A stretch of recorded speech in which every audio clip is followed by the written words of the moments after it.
La Fiscalía General de la República se ha convertido en una fábrica de culpables. La verdad es que inventan delitos de acuerdo a las necesidades políticas del régimen. Ya los conocíamos de una manera muy grande por la impunidad. A pesar de las carretadas de evidencia, ahí siguen protegiendo a Rocha Moya, a Insunza, a Dan Augusto. Esos son pues la gente cercana del poder y pues todos protegen a ellos. Ya sabemos que todos los caminos del huachicol llevan a Andy y mejor entonces pues fabrican un culpable, ponen a Ernesto Rufo y dicen que él es el gran cerebro de esto, aunque eso sea verdaderamente absurdo, pero tienen el poder, tienen las instancias, tienen a la corte del acordeón, tienen a los jueces del acordeón que hacen lo que les dicen y por eso fabrican culpables y los tienen. Bueno, pues si lo de Rufo es absurdo, pues también lo de Ángel Aguirre, porque pongamos en contexto qué sucedió con lo de Ángel Aguirre. Resulta que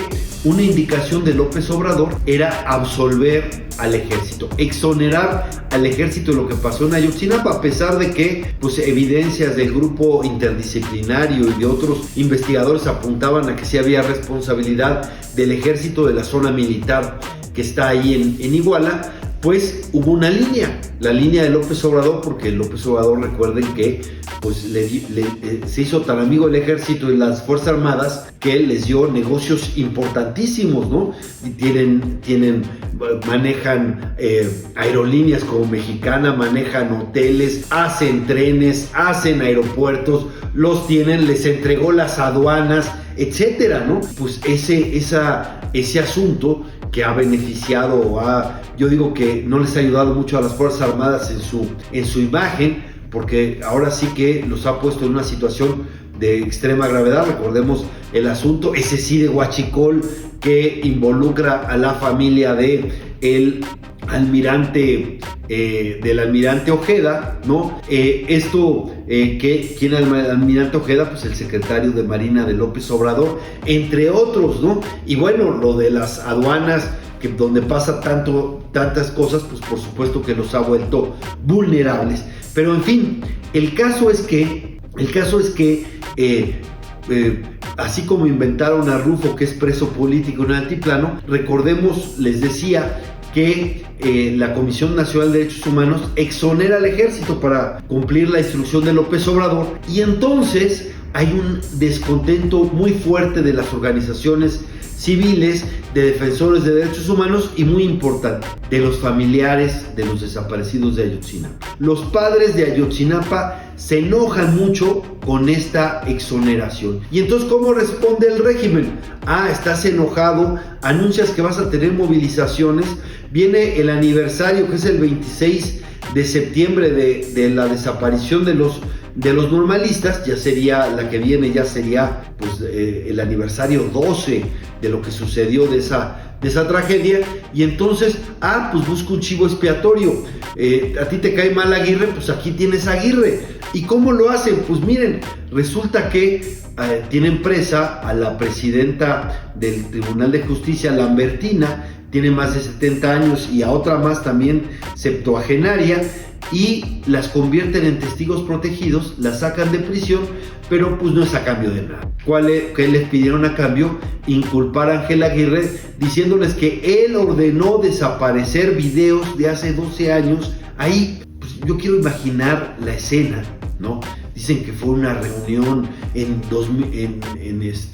ya en 2015, un año después. Pues la verdad es que parece absurda, parece fabricada, ¿no? Entonces, 12 años después le echan el guante. ¿Para qué? Para calmar a los padres de Ayotzinapa. La verdad es que no tiene ni pies ni cabeza. Escuchemos cómo lo dicen o cómo presentan esto en el programa de Ciro Gómez Leiva de Radio Fórmula. Donde se determinará si se vincula o no a proceso Ángel Aguirre. Es el tiempo que pidió su defensa, pidió la duplicidad del término constitucional, 144 horas. ¿Para qué? Para reunir las pruebas suficientes, conseguir testigos, documentos, oficios y todo lo necesario para desvirtuar la acusación de la Fiscalía General de la República. Es decir, dicen que el 29 de septiembre Ángel Aguirre hizo una reunión con funcionarios de alto nivel. 29 de septiembre del 2014, perdón. Si ese día se llevó a cabo esa reunión, si los que participaron, si se hubiera llevado a cabo, pueden verificar y determinar que efectivamente el señor Ángel Aguirre, el gobernador, les dijo en ese momento que se borraran todas las evidencias sobre el Palacio de Justicia y lo que sucedió afuera. ¿Dónde estuvo Ángel Aguirre ese 29 de septiembre de 2014? Y pues van a tratar de refutar, de desvirtuar toda esa información de dichos de dos exfuncionarias del Tribunal Superior de Justicia de la Ciudad de Iguala. Dos exfuncionarias que estaban en la cárcel y que ya no están en la cárcel y que son testigos colaboradores, son quienes acusan a Ángel Aguirre de haber borrado unos videos, que yo repito, esos videos, lo que ocurrió, lo que habrían grabado esos videos, está registrado, ha sido sancionado, todo, hay testimonios del chofer, todo eso. Bueno, pues así están las cosas. ¿Para qué querían tener una fiscal carnal? Recordemos que Ernestina Godoy fue fundadora de Morena y además como fue antes fiscal de la Ciudad de México. Ahí, pues la verdad es que es una verdad jurídica decir que fabrica delincuentes. ¿Por qué digo que es una verdad jurídica? Porque la Suprema Corte de Justicia de la Nación, cuando todavía era digna de respeto, decidió 11 votos contra 0 que le fabricaron el delito a Alejandra Cuevas, que estuvo más de un año presa. Recuerden que Alejandro Gertz Manero se quería vengar de su exfamilia política. Laura Morano fue a prisión porque tuvo prisión domiciliaria por ya sus años, pero Alejandra Cuevas sí estuvo presa más de un año, ¿no? Por un delito que ni siquiera existe en el Código Penal. Y bueno, además Ernestina Godoy fue claramente demostrado que espió a la oposición política en México, inventándoles que cometían actos de secuestro para que las compañías telefónicas les tuvieran que pasar a quién les daba mensajes, su geolocalización en tiempo real, etcétera, y luego ya nunca presentaba la orden del juez, pero conseguía esto. Bueno, en lugar de sancionarle que rinda cuentas, la ascendieron. ¿Por qué? Porque pues ella, fundadora de Morena, sirve al uso político y faccioso de la justicia. La pregunta es, ¿quién sigue? Una exdirectiva de la Agencia Nacional de Aduanas de México, durante las gestiones de Horacio Duarte y Rafael Marín Mollinedo, se asoció en Estados Unidos con Alejandro Enrique Arcos Romero, uno de los principales operadores financieros de la mafia rumana.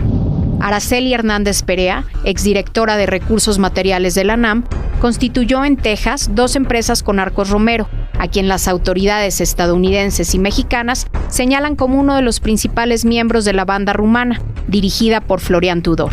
Bueno, el tema del huachicol fiscal lo traen en Estados Unidos. Entonces, si cree Ernestina Godoy y el régimen que fabricando un culpable ya se libraron del problema, de ninguna manera. El tema está por las aduanas y el problema está también en esta vinculación del poder político con el criminal.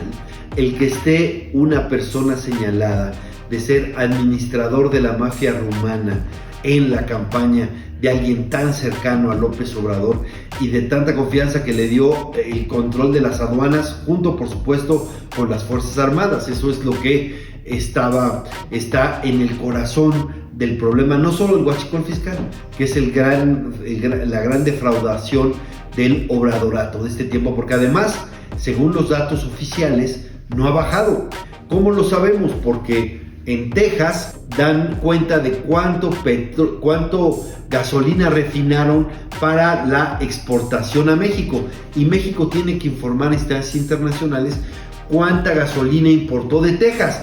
El diferencial es el huachicol fiscal. Pues la noticia es que no ha bajado el negocio de el sexenio López Obrador con el sexenio actual. Siguen haciéndose profundamente ricos con esa tremenda defraudación al fisco mexicano. Y la verdad, se abrirá paso, por más que ellos tengan todas las instituciones, tengan a la policía, a la fiscalía y a los jueces del acordeón.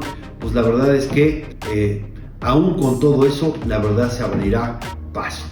Eso es todo por hoy en El Fruto Prohibido.